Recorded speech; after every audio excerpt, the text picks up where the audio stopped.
Assalamu alaikum viewers or students. Welcome to my channel FZ Study Point.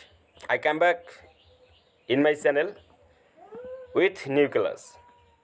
Dear students or viewers, now I will teach to you how to use the incomplete to complete sentence use of list.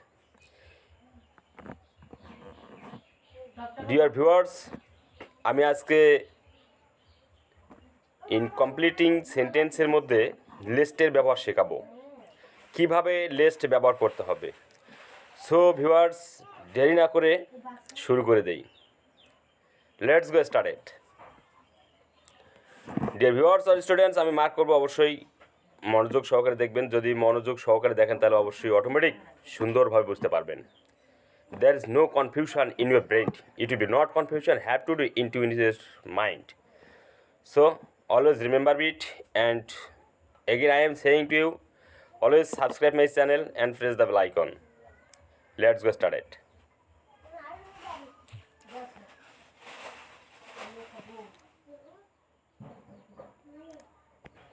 Deer students আর viewers, আমি রুলসটা পড়বো, আপনারা মনে রাখবেন অবশ্যই। রুলসের মধ্যে সব কিছু, তাছাড়াও last finishing I will give a lecture and story. This story is very important for you.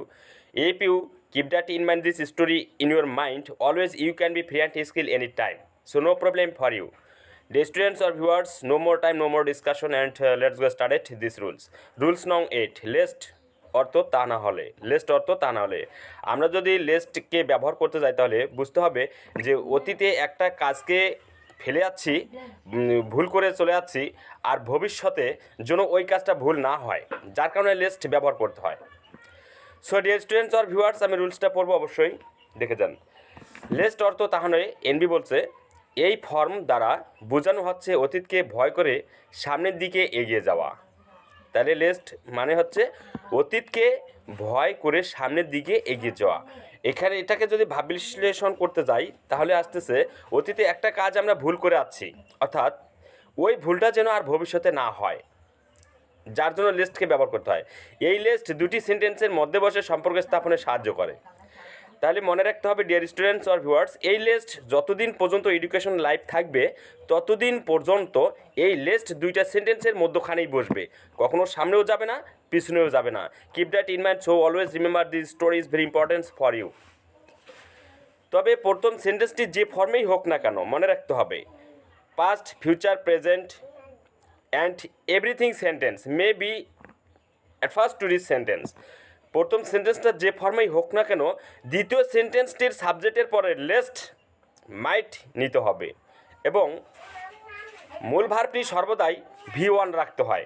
Deer students or viewers, already I read the rules or passage, so if you do not understand to my lecture or introduce, always you will note these passage or rules.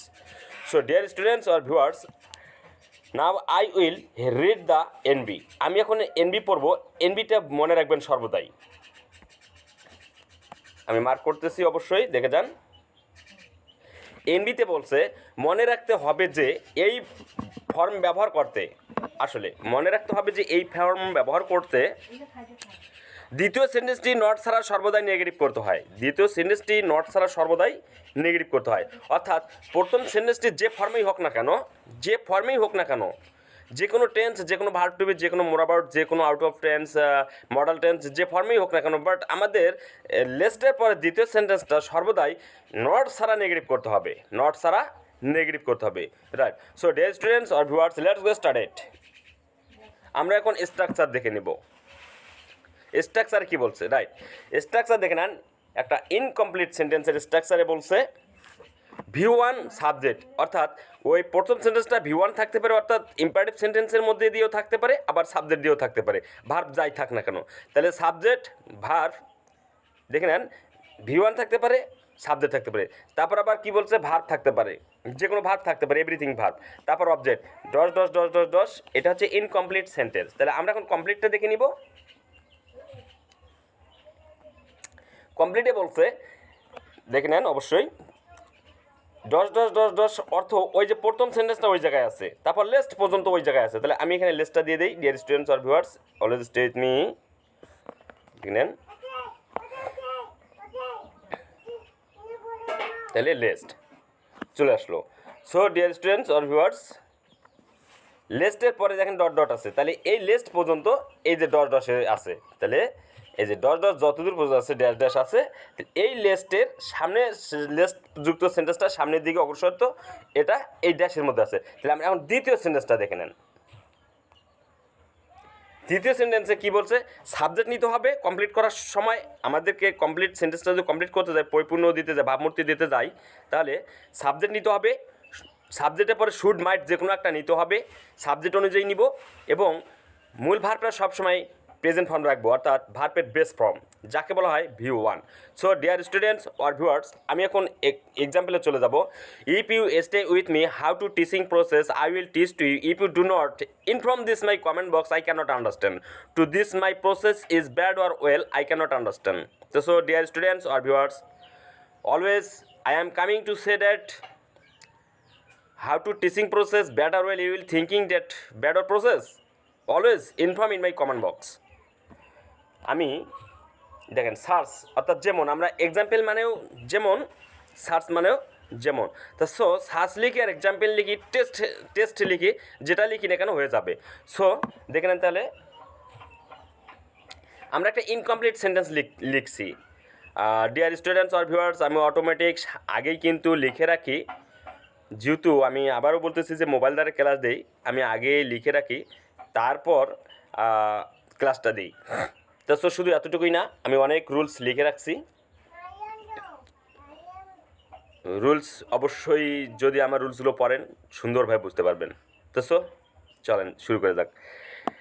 Read the book with attention, read the book with attention, মনোযোগের সহিত পড়ো, lest তা না হলে, তাহলে দেখে নেন মনোযোগের সহিত পড়তে বলছে, তা না হলে কী হতো, অর্থাৎ বোঝা যাচ্ছে যে ওই যে স্টুডেন্টটা মনোযোগ সহিত পড়বে সেই স্টুডেন্টটা অতীতে মনোযোগ সহিত পড়ে নাই বিদায় ফেল করছিল, যার কারণে এখন মনোযোগ সহিত পড়তে বলছে, যাতে করে বোঝা যাচ্ছে যে আর ফেল না করে, আর ফেল না করে।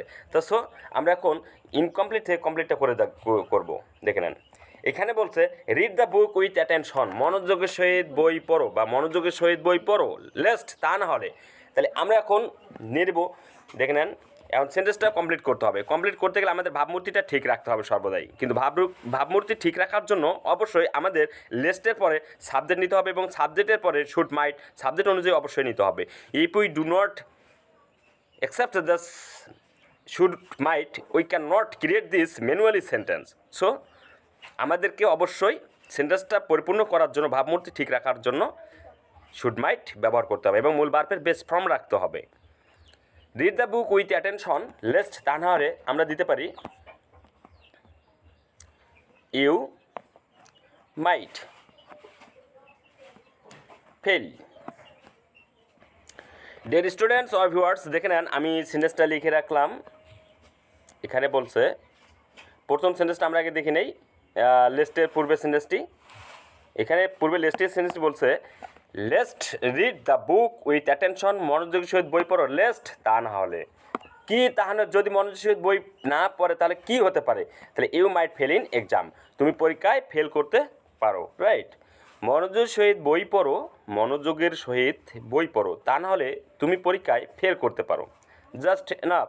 So dear students or viewers, অবশ্যই আশা করি তোমরা বুঝতে পারছো যে সেন্টেন্স কীভাবে তৈরি করতে হয়, একটা ইনকমপ্লিট সেন্টেন্স কীভাবে তৈরি করতে হয়, কমপ্লিট করতে হয়। তা তোমাদেরকে স্মরণ রাখতে হবে সর্বদাই যে লেস্ট অর্থটা কী। লেস্ট অর্থটা যদি একটু আয়ত্তে রাখতে পারো তাহলে অটোমেটিক কোনো প্রবলেমই হবে না তোমাদের একটা ইনকমপ্লিট সেন্টেন্সকে কমপ্লিট করতে। তাহলে আমি একবার পড়ে দেখাচ্ছি। Read the book with attention, মনোযোগের সহিত বই পড়ো, লেস্ট তা না হলে you might fail in exam, তুমি পরীক্ষায় ফেল করতে পারো। সো ডিয়ার স্টুডেন্টস, আমরা পরবর্তী এক্সাম্পলে চলে যাব। এখানে বলছে, দেখে নেন, you come back in the meeting, you come back in the meeting, তুমি মিটিংয়ে অর্থাৎ সবাই ফিরে আসো, তুমি সবাই ফিরে এসো, লেস্ট তা না হলে কী হতে পারে দেখে নেন। ইউ কাম ব্যাক, তুমি ফিরে আসো, ইন দ্য মিটিং, তুমি মিটিংয়ে ফিরে আসো, লেস্ট তা না হলে এখানে দেওয়া যেতে পারে তুমি বক্তব্যগুলো মিস করে ফেলবা, তুমি এখানে যে যাগুলো বলতেছো সেগুলো মিস করে ফেলবা, অনেক কিছু অনুষ্ঠান হচ্ছে এখানে সেগুলো মিস করে ফেলবা, জাস্ট না। তো সো আমরা ইনকমপ্লিট সেন্টেন্সটা দেখব, ইনকমপ্লিট থেকে কমপ্লিট করতে কী হয়। তাহলে you come back in the meeting, তুমি মিটিংয়ে ফিরে আসো, লেস্ট তা না হলে, তাহলে দেখে নাও আমরা কী দিচ্ছি এখানে। অবশ্যই ইউ না। So dear students or viewers, তাহলে আমরা কমপ্লিট এখন একটু দেখে যাব কমপ্লিটটাতে কী বলছে। You come back in the meeting, মিটিংয়ে তুমি ফিরে আসছো, লেস্ট তা না হলে you might mistake the main lecture, অর্থাৎ তুমি মূল্যবান বক্তব্যগুলো মিস করতে পারো, অর্থাৎ হারিয়ে ফেলতে পারো বা মিস্টেক করতে পারো। ডেটস এনাফ, তাহলে কী আসতেছে, তুমি মিটিংয়ে ফিরে আসো, তা না হলে তুমি মূল্যবান বক্তব্যগুলো মিস্টেক করতে পারো, মিস্টেক করে ফেলবে, just enough. So dear students or viewers, তারপর আমরা চলে যাব নেক্সট এক্সাম্পলে। এখানে বলছে ইউ কল মি নাও, তুমি এখন আমাকে ফোন দাও, বা তুমি এখন আমাকে ডাকো বা ফোন দাও। তাহলে দেখে নাও, তুমি এখন আমাকে ডাকো বা ফোন দাও, তাহলে কী বলতেছে, লেস্ট তা না হলে কী হতে পারে। দেখা যাচ্ছে আমি যদি তোমাকে এখন না ডাকি তাহলে আমি কী হতে পারি, আমার কী সমস্যা হতে পারে।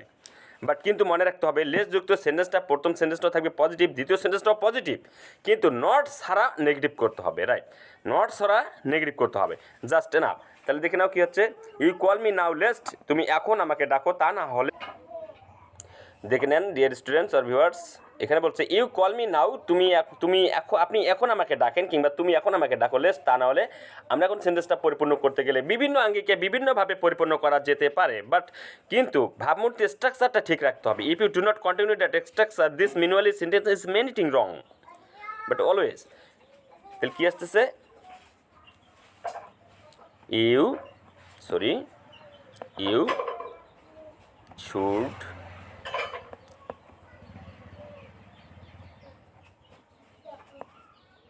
you should forget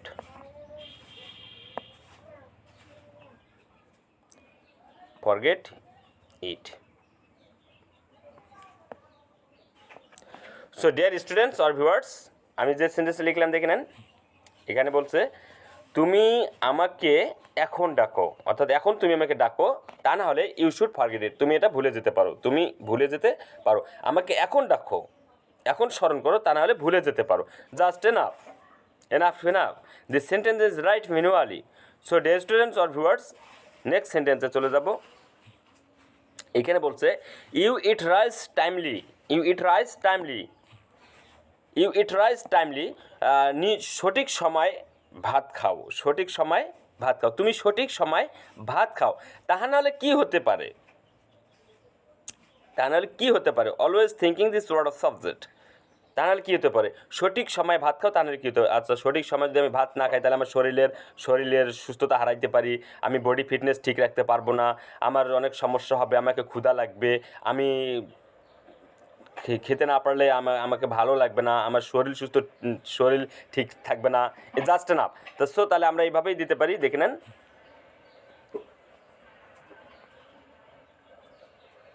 তাহলে চলে আসতেছে ইউ ইট রাইস টাইমলি, সঠিক সময় ভাত খাও, লেস্ট তা না হলে ইউ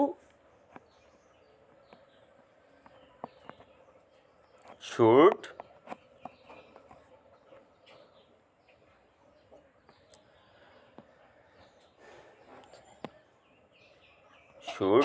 লস,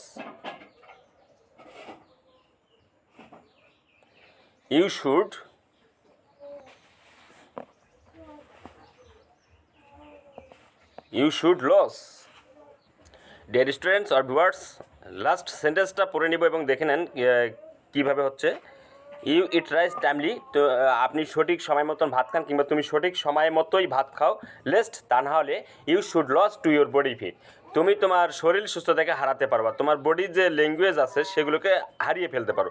তাহলে কী করতে হবে, সঠিক সময় মতো ভাত খাও, তা নাহলে তুমি তোমার শরীরের সুস্থতাকে হারিয়ে ফেলবে। Just enough. So my dear students or guides, I hope that you can be understand to my easy language. So always subscribe my channel. If you did not subscribe my channel, always subscribe my channel and stay with me. How to teaching process, always you will inform in my comment box. If you do not inform my comment box, I cannot understand how to teaching process is not bad or well. So always, dear students or viewers, safety from coronavirus. Then for time stay with me. Assalamu alaikum.